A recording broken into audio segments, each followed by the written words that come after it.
Meg Oliver in for Anne-Marie Green. Violent protests broke out overnight after a black man was killed by police in Charlotte, North Carolina. Dozens of demonstrators took to the streets in the northeast section of the city, not far from a college campus. Police were injured in the clashes. Local reports say protesters threw rocks at cars on an interstate, and a stretch of the highway was closed.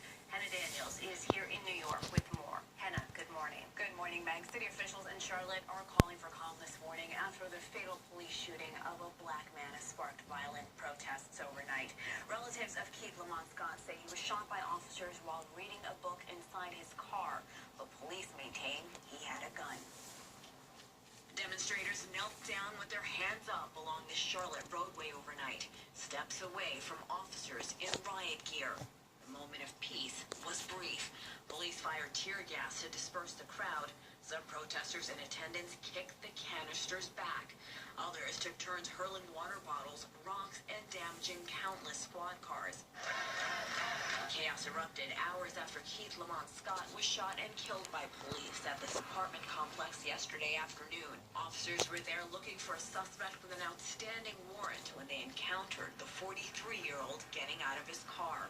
He was not the man they were looking for. As they engage him, he is armed with a handgun that we found on scene as well. Makes some imminent threat to them, and because of that, at least one of our officers fired. This distraught woman who says she's the victim's daughter live-streamed the aftermath on Facebook for more than an hour. She shared a different view of what happened. Get in the damn car, read a book, y'all running for him because he black.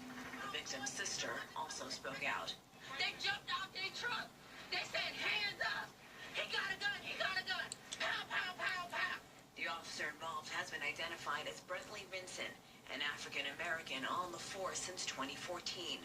Authorities say he's been placed on administrative leave. And at least 12 officers were injured during last night's protests. One officer was hit in the face with a rock. Authorities say they're interviewing witnesses as part of their investigation. Meg.